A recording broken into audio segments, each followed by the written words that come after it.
Assalamualaikum warahmatullahi wabarakatuh. Oke, pada pembelajaran kali ini kita akan membahas tentang ukuran pemusatan data, ya. Kita lihat definisinya dulu, ya. Ukuran pemusatan data ini adalah suatu ukuran atau nilai yang digunakan untuk mengetahui pusat, ya, pusat dari datanya. Ya, jadi nanti kalau ada data, kita mau mengetahui pusat dari data tersebut, kita bisa menggunakan yang namanya ukuran pemusatan data. Di antaranya adalah ini. Yang pertama ada yang namanya rata-rata atau min. Ini rata-rata hitung yang biasa, mungkin kalian sudah paham selama ini, ya.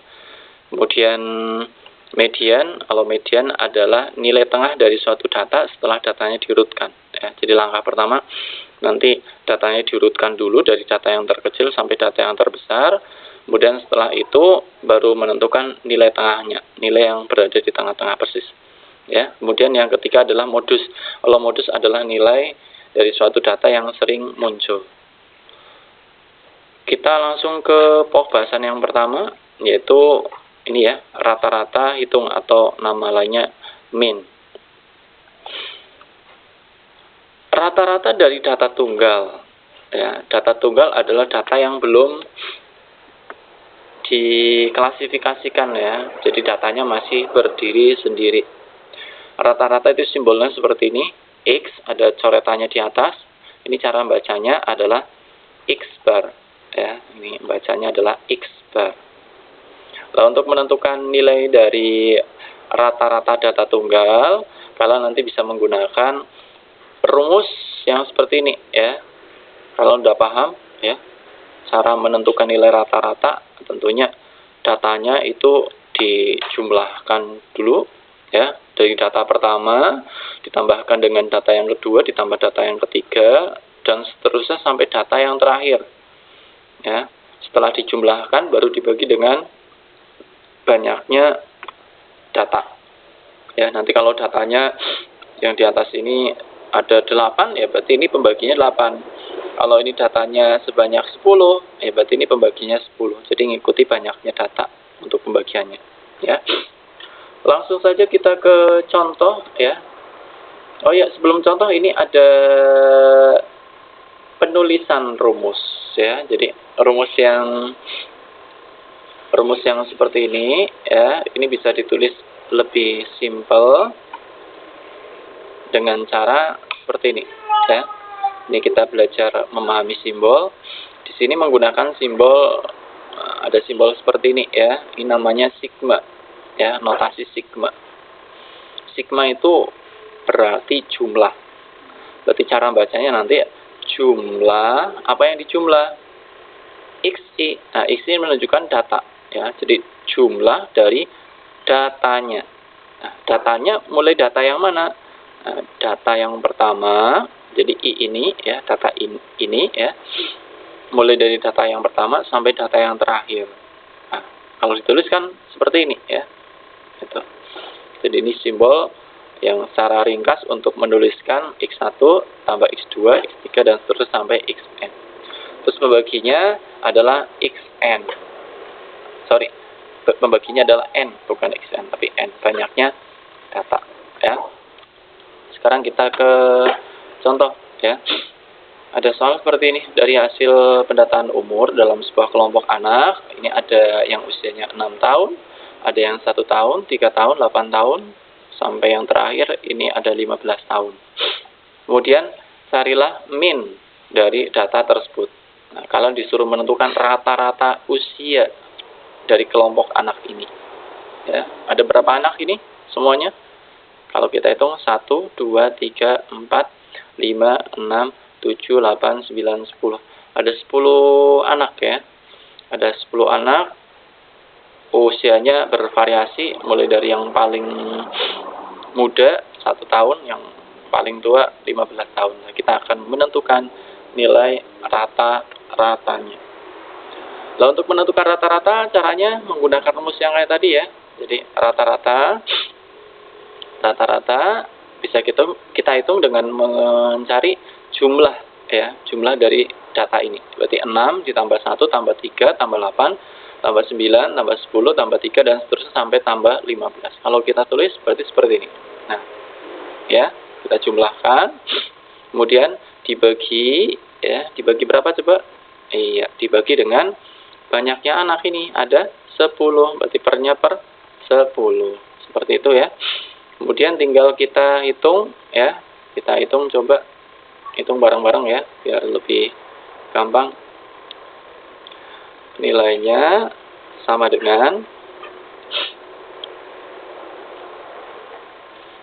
kita jumlahkan, 6 tambah 1, 7, 7 tambah 3, 10, 10 tambah 8, 18, 18 tambah 9, 27, 27 tambah 10, 37, 37 tambah 3, 40, 40 tambah 12, 52, 52 tambah 3, 55, yang terakhir tambah 15, 55 tambah 15, 70. Ya, pintar ya. Ketemunya adalah 70. Kita tulis sini ya, ini jumlahnya. Terus kita bagi dengan jumlah anak ya, banyaknya anak ada 10. Berarti kita bagi saja 70 dibagi 10. Berapa ketemunya? Ya, ketemunya adalah 7. Seperti itu ya. Jadi keterangannya ya, rata-ratanya sebanyak rata-ratanya berapa? Rata-rata usianya? Rata-rata usianya adalah 7 tahun. Seperti itu. Bisa dipahami ya. Jadi rata-rata usia anak ini adalah 7 tahun. Masih muda ya. Kita lanjut ke rumus yang kedua. Nah, kalau yang tadi adalah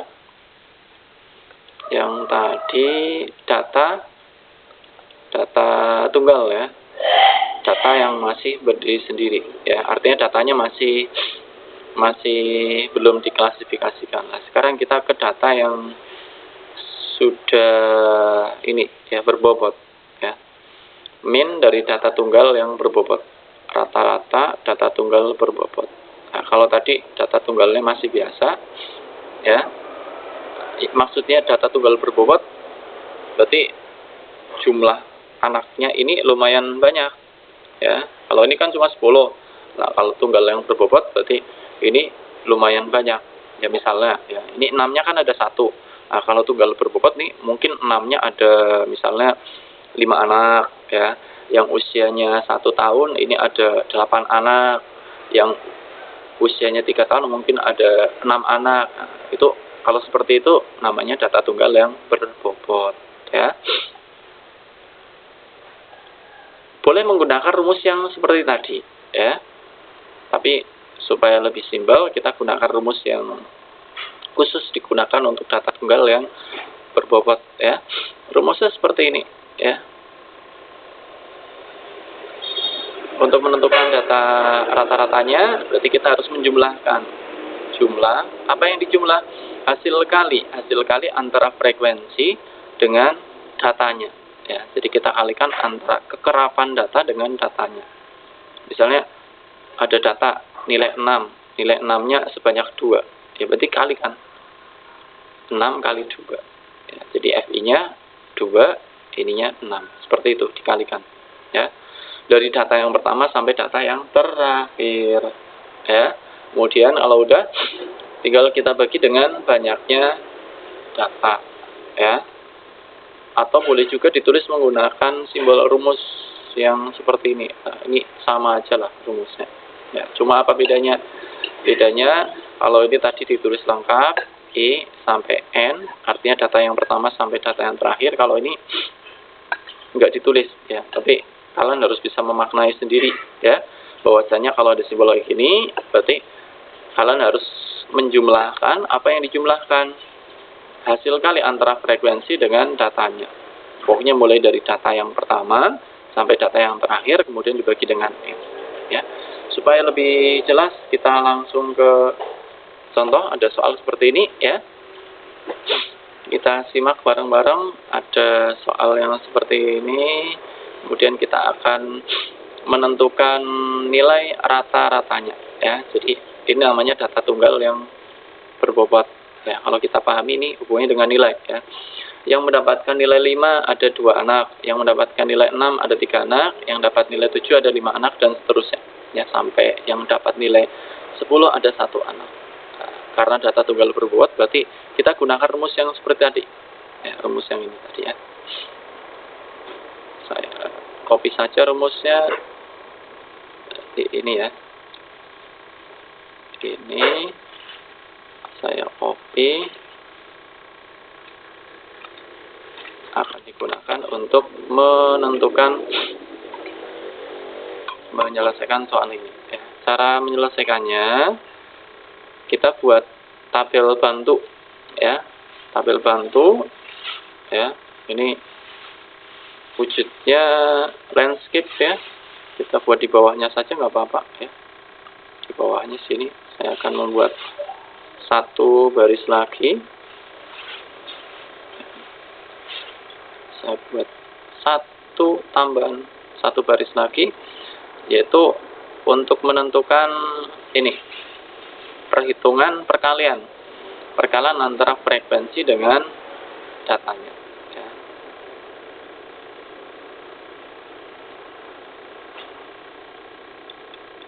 Biar lurus dari atas saja ya.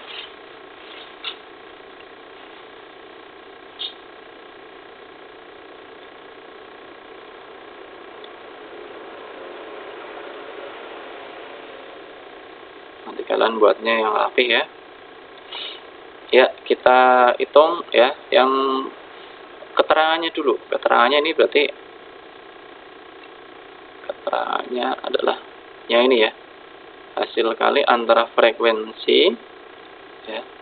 Saya tulis ini aja. Frekuensi Fi ya. Kalian kalikan dengan Xi ya. Fi itu adalah frekuensi. Mana yang menunjukkan frekuensi? Yang ini tentunya ya. 2, 3, 5 dan seterusnya ya. X ini yang mana? X adalah nilai ini ya. Nilai ini dianggap sebagai data ya. Saya tulis keterangannya saja, namanya Xi. Saya kasih keterangan dalam kurung saja ya. Nah, seperti ini. Jadi nilai ini dianggap sebagai data, kemudian ini adalah frekuensi. Berarti kita sekarang mengalihkan antara frekuensi dengan datanya. Ya, frekuensinya 2, datanya adalah 5. Kita kalikan coba. 2 kali 5. 10 ya. Saya tulis di sebelah sini ya. 10. Terus 6 kali 3 18. Terus 7 kali 5 35. Terus 8 kali 7 56. Angka 5-nya jelek. Saya ulang. 56. Terus 9 kali 2 18. Ya. Terus 10 kali 1 10. Seperti itu ya. Ini hasil kali antara frekuensi dengan datanya. Sudah kita selesaikan. Nah, terus tinggal diapakan? Sigma ya. Sigma itu berarti dijumlah. Nah, berarti kita harus menjumlahkan ini ya. Menjumlahkan ini. Nah, saya buat 1 tambahan kolom di sini ya. Yaitu kolom jumlah.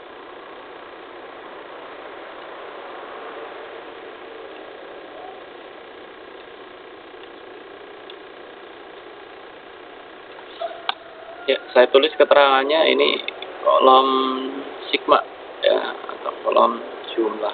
Nah, seperti itu. Kita jumlahkan dulu ya.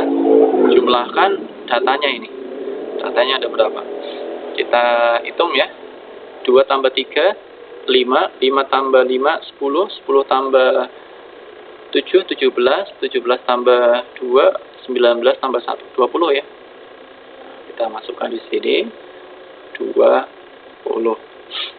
Terus sekarang kita jumlahkan bagian yang ini ya. 10 tambah 18 28. Nah, 28 ya tambah 35. 63 ya. 63 tambah 56. 119 ditambah 18, 137 tambah 10, 147. Ini ketemunya adalah 147. Nah, kalau udah ketemu ya udah tinggal dimasukkan ke rumus ini saja ya. Ini rumus yang digunakan untuk ngitung. Berarti bisa kita hitung dengan rumus ini ya. Cara ngitungnya gimana? Ini ya, jumlah dari hasil kali frekuensi dengan datanya. Yang mana? Ini, jumlah dari ini. Berarti ini ya, 147. Kita tulis di sini. Ya, berarti ini 147. 147. Terus kita bagi dengan berapa? Iya, kita bagi dengan ini. 20. Kita bagi 20. Kita bagi dengan 20. Ya. Kita bagi 20.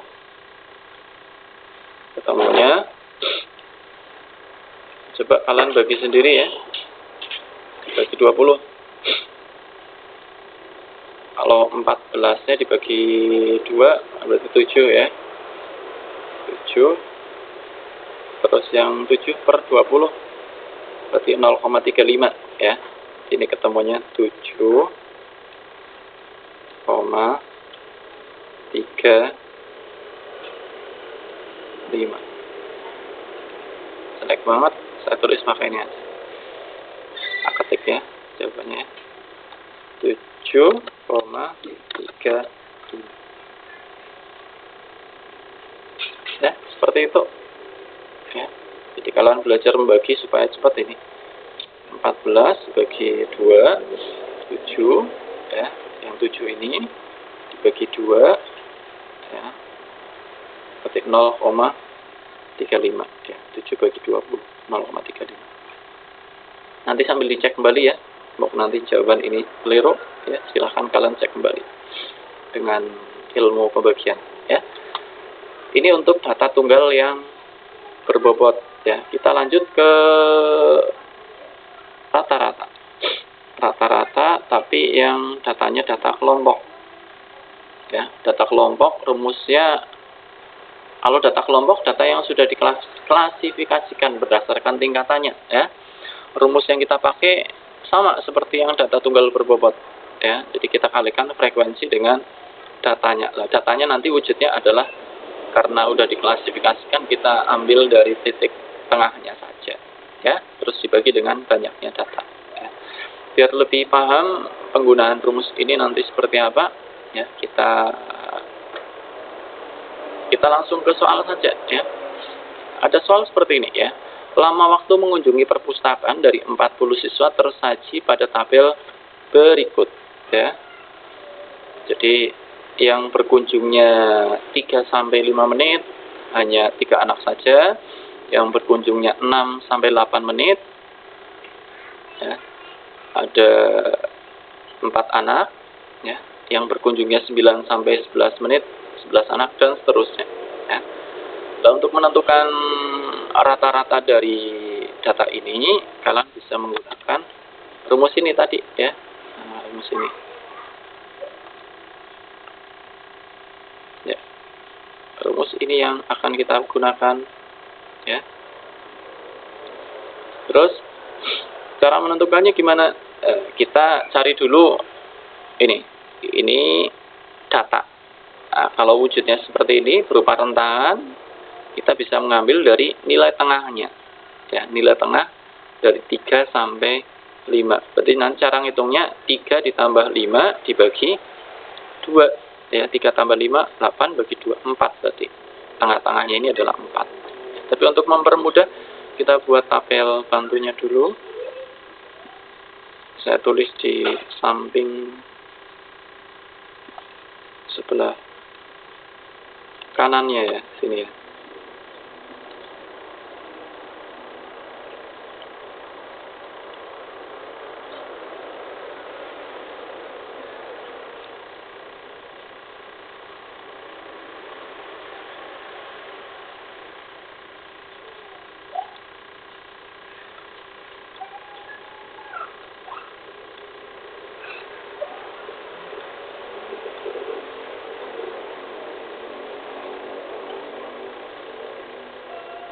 Ya, kalau udah jadi, berarti sekarang kita ngitung yang mana dulu? Kita ngitung yang ini ya, titik tengahnya dulu. Saya bagi dua aja ini. Jadi yang pertama, kita ngitung XI. Ya, XI.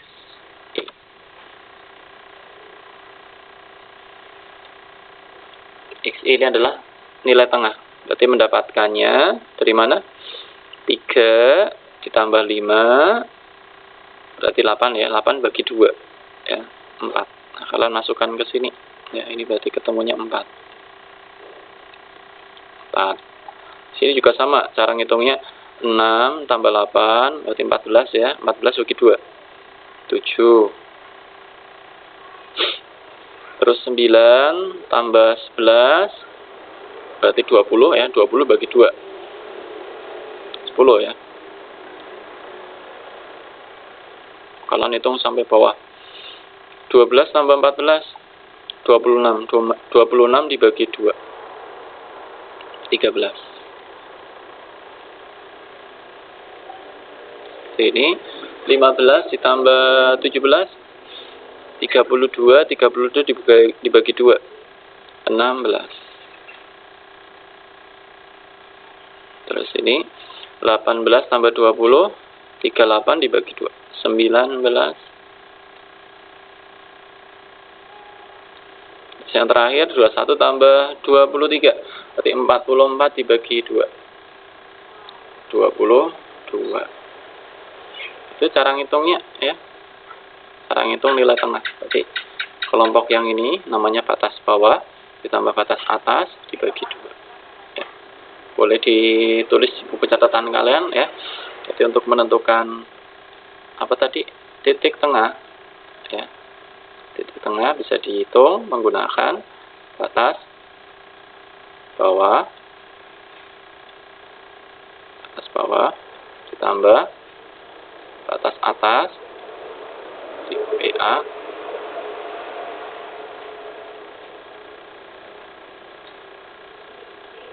kalian bagi dengan 2. Ini rumus untuk menentukan nilai tengah. Terus kalau sudah ketemu, tinggal kita hitung ini ya. Sesuai dengan rumus ini, kita kalikan antara frekuensi dengan nilai tengahnya. Frekuensi dikalikan nilai tengah. Berarti ini kalikan nanti ya. Saya tulis keterangannya dulu di sini ya. Jadi keterangannya adalah frekuensi dikalikan nilai tengah.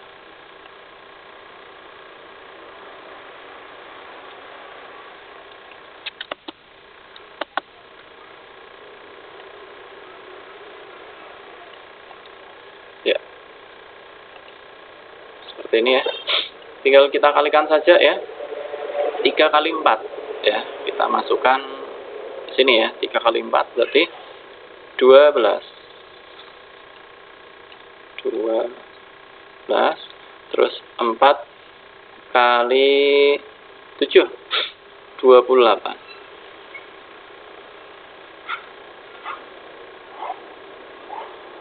Terus 11 kali 10, 110. Biar nanti kalian mudah dalam menjumlahkannya, langsung nulisnya urut ya. Urut. Jadi satuannya urut. Terus yang ini 4 kali 13 berapa? 52. 52. Terus 8 kali 16 berarti 80 ditambah 48, 128 ya. 128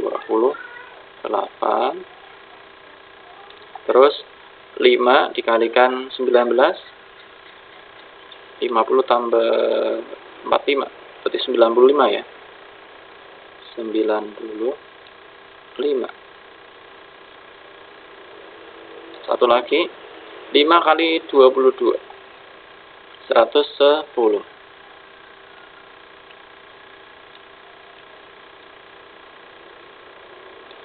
Ya, seperti ini udah selesai ya, tinggal kita kerjakan ya menggunakan rumus ini ya. Yang diperlukan apa? Yang diperlukan adalah jumlahnya, jumlah dari hasil kali frekuensi dengan datanya. Nah, berarti sekarang kalian menjumlahkan ya, berarti buat satu baris lagi di sini ya, tambahkan satu baris untuk menuliskan jumlah.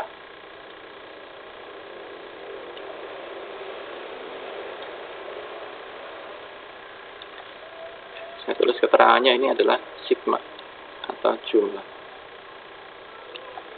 Kita jumlahkan ya.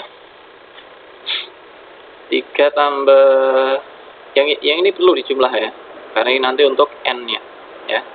Berarti 3 tambah 4 7, 7 tambah 11 18, 18 tambah 4 22, 22 tambah 8 30, 30 tambah ini 10 40 ya. 40. Sebenarnya nggak usah dijumlahkan, kalian melihat dari sini di soal juga sudah ada ya 40 siswa ya. Tapi mau keliru nanti ya, kadang soal ada yang keliru nulisnya di sini 40, ini ternyata dijumlahkan bukan 40. Jadi untuk ngecek saja ya Pak, ini soalnya benar atau tidak, jumlahnya ini benar-benar 40 siswa ya. Kemudian ini perlu dijumlahkan nggak? Nah, kalau ini nggak usah, nggak perlu ya, karena di rumus ini nggak diperlukan jumlah dari titik tengahnya, ini nggak perlu. Yang diperlukan justru ini, jumlah dari hasil kali frekuensi dengan datanya. Nah, ini kita jumlahkan ini. Kita tambahkan nih, satuannya udah urut ya. 2 tambah 8, 10, 10 tambah 2, 12, 12 tambah 8, 20 tambah 5, 25 ya. 25. Terus nyimpen 2 ya. 2 tambah 1, 3 tambah 2, 5, 5 tambah 1, 6, 6 tambah 11 ya. 11 tambah 2, 13, 13 tambah 9, 22, 22 tambah 1, 23 ya. Di sini 23, nyimpen 2 ya. 2 tambah 1, 3 ya. 3 tambah 1, 4, 5 ya. Jadi hasilnya 535 ya. Kalau udah ketemu tinggal kita tuliskan saja ya. Kita selesaikan menggunakan rumus ini ya. Jadi untuk mencarinya sama dengan jumlah dari hasil kali frekuensi dengan datanya. Jumlah dari ini 535 ya. Saya tulis di sini ya.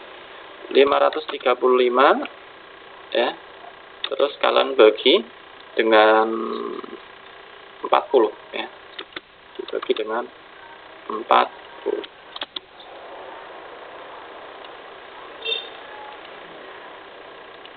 Jadi per. Nanti sambil dicek kembali ya, Mbok, saya ngitungnya keliru. Terus tinggal kalian bagi 535 dibagi 40 ya. Kalian bisa menggunakan ilmu pembagian yang seperti biasa ya. Coba kita hitung bareng-bareng ya. 535 kita bagi dengan 40. 53 bagi 40 1 ya. 1 kali 40 masukkan sini. Lalu kita kurangi, jadi 13 13 bagi ini nggak cukup, turunkan angka 5. 130 bagi 40 3 ya. 3 kali 40 120.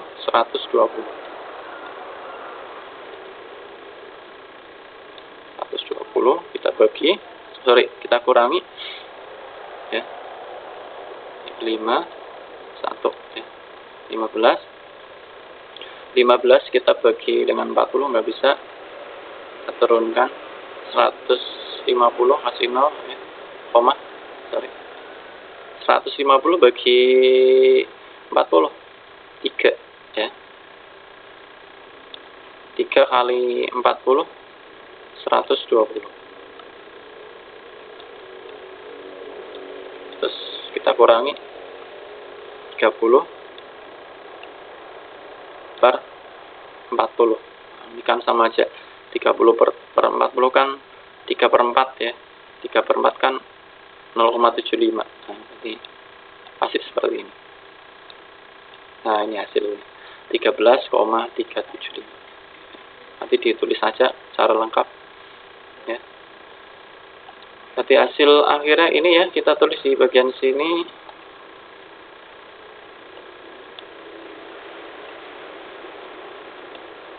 Ketemunya adalah 13,375 ya. Jadi ini adalah nilai rata-ratanya ya. Jadi kalau kita simpulkan ya, tadi pertanyaannya apa tadi? Pertanyaannya rata-rata ya, rata-rata dari waktu anak ini untuk mengunjungi perpustakaan ternyata 13,375 menit ya, satuannya adalah menit.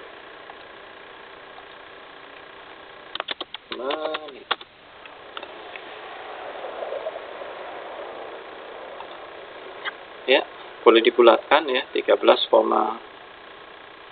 boleh, 13,38 boleh ya. Ya, saya kira ini yang bisa saya sampaikan ya untuk menentukan nilai rata-rata komplit ya, mulai dari data yang mudah, data tunggal, terus data tunggal berbobot maupun data yang kelompok seperti ini ya. Semoga kalian bisa memahami ya. Nanti tinggal dicek kembali ya hasil ini. Tadi saya salah menghitungnya, ya silahkan kalian cek ulang ya. Ada kurangnya mohon maaf ya. Nanti kalau ada pertanyaan bisa chat langsung ke saya ya. Ada kurangnya mohon maaf. Kita akhiri pertemuan kita dengan bacaan alhamdulillahirabbil alamin. Wassalamualaikum warahmatullahi wabarakatuh.